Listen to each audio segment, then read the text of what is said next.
Solapur district cricket असोसिएशनच्या वतीने 3 April 2026 पासून इंदिरा गांधी पार्क स्टेडियमवर जिल्हास्तरीय विजय चषक सिंगल विकेट क्रिकेट स्पर्धा रंगणार आहे। याबाबतची माहिती चंद्रकांत रेंबुर्सू यांनी पत्रकार परिषदेमध्ये दिली आहे।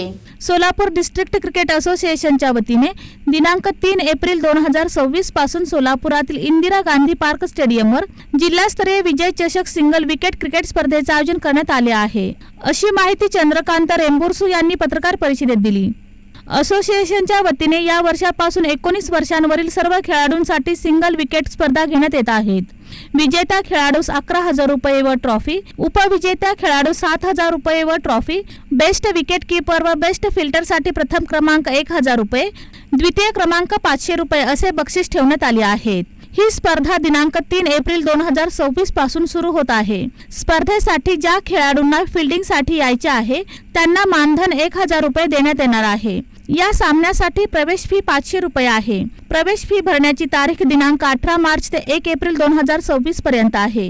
जास्तीत जास्त खेळाडूंनी या स्पर्धेत सहभाग नोंदवावा असे आवाहन चंद्रकांत रेंबुर्सू यांनी केले आहे। तोच उपक्रम आम्ही आता चालू करणार आहे आणि त्याच्यासाठी आम्ही खेळाडूंकडून 500 रुपये फी घेतो आहोत आणि प्रथम पारितोषिक 11,000, द्वितीय पारितोषिक 7,000 आणि या सामन्यासाठी आम्ही 28 मार्चपासून आम्ही स्पर्धा फी घेतो आहोत आणि ते शेवटची तारीख 1 राहील।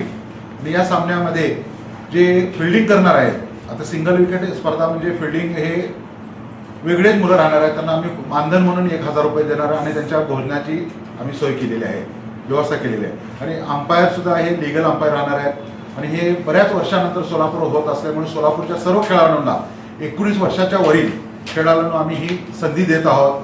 या सर्वांनी QR कोड पण आपल्याबरोबर आम्ही दिलेला आहे। QR कोडद्वारे आपण 500 रुपये भरून एंट्री फी भरावी आणि याचे लॉट्स आम्ही 1 तारखेला टाकून 3 तारखेपासून इंदिरा गांधी स्टेडियमवर हे सामने सुरू होणार आहे। या पत्रकार परिषदेस अनिल जाधव, संजय वडजे, राजू रंगम, राजेंद्र गोटे आदी उपस्थित होते।